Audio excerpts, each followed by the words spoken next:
नमस्ते दोस्तों, सभी को प्रणाम, आत्मवंदन। आज की इस वीडियो में हम बात करने वाले हैं कर्क संक्रांति पर।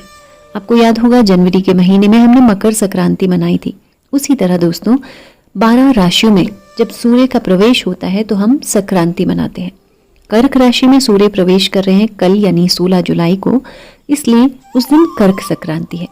इसी के साथ दक्षिणायन का भी आरंभ होता है। ये सिर्फ सूर्य की राशि परिवर्तन का ही दिन नहीं है, बल्कि ये हमारे जीवन की दिशा बदलने के लिए भी बहुत सुंदर एक अवसर होता है।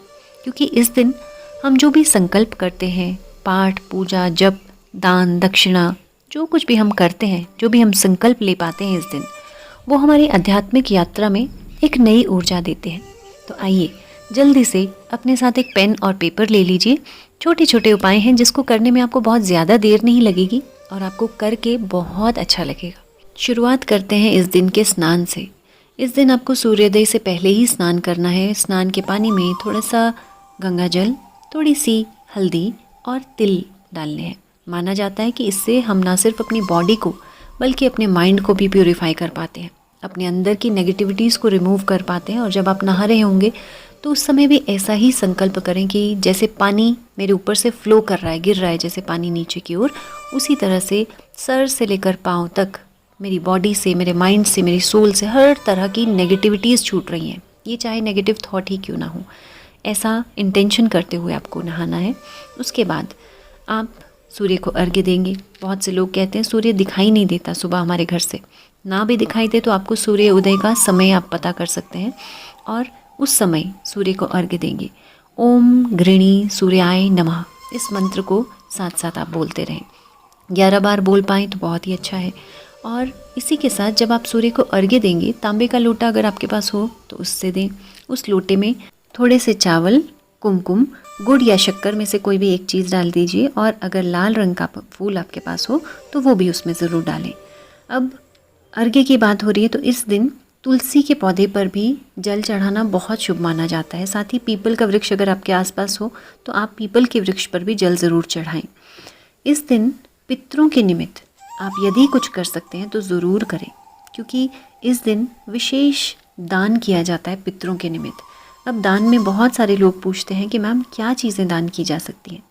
इस दिन आप दान में चावल दे सकते हैं, वाइट कलर के कपड़े दे सकते हैं, वो आपकी अपनी इच्छा है। चाहे आप एक रुमाल दें, चाहे आप धोती कुर्ता दें, वो आप पर डिपेंड करता है कि आप क्या दे सकते हैं। दूध का एक पैकेट लें, मंदिर में छोड़ आएँ या किसी ज़रूरतमंद को दे दें। दही आपको लगता है दही दे सकते हैं, दही दे दीजिए। सीजनल फ्रूट्स, कोई भी फ्रूट आपको लगता है कि आप दे सकते हैं तो वो ज़रूर दें। इस दिन गुड़ या शक्कर का दान भी बहुत अच्छा माना जाता है। अगर आप पीने का पानी किसी को दान दे सकते हैं, चाहे वो बॉटल्स हॉस्पिटल में दे सकते हैं या कहीं रास्ते में आपको लगता है कोई बच्चे प्यासे हैं, भूखे हैं, तो आप उनको खाना खिला सकते हैं, पानी की बॉटल साथ में दे सकते हैं। इस दिन छाते का दान भी बहुत विशेष माना जाता है, क्योंकि आप जानते हैं कि रेनी सीज़न है। अगर आपको लगता है कोई ज़रूरतमंद है, उन्हें छाता दान कर दीजिए या रेन कोट दे सकते हैं तो रेन कोट दान कर दीजिए। इसका बहुत बहुत विशेष महत्व माना जाता है। इस सब के अलावा जब आप कल सुबह अपने घर पर खाना बनाएंगे तो उस खाने का कुछ हिस्सा गाय के लिए, कुत्ते के लिए और कौवे के लिए ज़रूर निकालिएगा और हो सके तो अपने हाथ से दीजिएगा। लेकिन बहुत सारे लोग कहते हैं कि आसपास में गाय मिलती नहीं है, तो अगर नहीं मिलती है तो जैसे भी आप दे सकते हैं। जैसे अगर आपके घर पर कोई गाय का दूध लेकर आता है, ग्वाला आता है, तो आप उनको दे सकते हैं, या फिर कहीं गौशाला है तो वहाँ पर आप दे सकते हैं। और अगर लगता है कि अवेलेबल ही नहीं है तो फिर आप किसी भी पशु को उसको खिला सकते हैं। इस दिन नाम जाप, ज़रूरी नहीं है कि आप किसी एक नाम को जाप करें, आपको जो अच्छा लगता है आप वो कर सकते हैं, क्योंकि इस दिन किया गया जप, इस दिन किया गया हवन बहुत मल्टीपल टाइम्स आपको रिज़ल्ट देता है।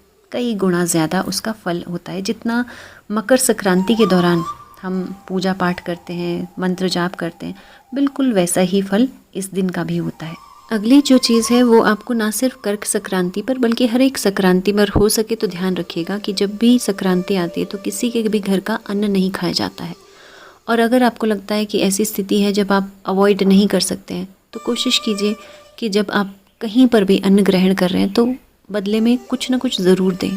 कोई भी दान दें, चाहे वो मनी की फॉर्म में दें, चाहे वो जिस भी फॉर्म में दें, लेकिन वहाँ पर ज़रूर कुछ ना कुछ डोनेट करें। अगली चीज़ जो आपको करनी है, उसको करते हुए आपको बहुत मज़ा भी आएगा, खुशी भी होगी, और बहुत बार इसको करते हुए हमें रोना भी बहुत आता है। एक पेपर लीजिएगा, रेड पेन लीजिएगा, और इस रेड पेन से इस पेपर में 11 वो चीज़ें लिखनी है जिसके लिए आप जीवन में बहुत धन्यवादी हैं। ग्रैटिट्यूड की फॉर्म में आपको इसको लिखना है। ये चाहे आपका खुद का जीवन हो सकता है, धन्यवाद अपने जीवन के लिए हो सकता है, अपने रिश्तों के लिए हो सकता है, अपने बच्चों के लिए, अपने परिवार के लिए, अपनी नौकरी, अपने व्यापार, अपने घर के लिए। ये 11 कौन कौन सी चीज़ें आपके जीवन में हैं जिनके लिए आप बहुत दिल से धन्यवाद करते हैं। जब आप ये 11 चीज़ें लिख चुके होंगे ग्रैटिट्यूड के फॉर्म में, इनको हाथ में पकड़िएगा, आँखों को बंद कीजिएगा और बस ब्रह्मांड का धन्यवाद कीजिए कि ये जो 11 ब्लेसिंग्स हमारे जीवन में आपने दी हैं, इसके लिए बहुत दिल से आज हम धन्यवाद करते हैं, बारंबार धन्यवाद करते हैं। और उस धन्यवाद के भाव को महसूस कीजिएगा।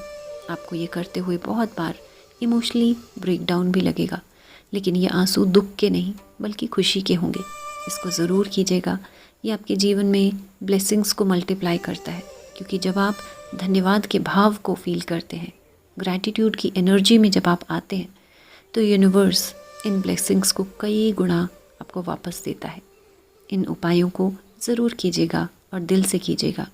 अगर वीडियो अच्छी लगी हो तो अपनों के साथ ज़रूर शेयर कीजिए, क्योंकि कभी कभी हमारी छोटी सी शेयरिंग दूसरों के जीवन में बहुत बड़े बड़े चेंजेस लेकर आती है। यदि आप भी जीवन के बहुत से उलझनों से गुजर रहे हैं, यदि जीवन में कुछ शांति चाहते हैं, तो चैनल पर बहुत सारी मेडिटेशन की वीडियोस हैं, ज़रूर उनके साथ ध्यान कीजिएगा।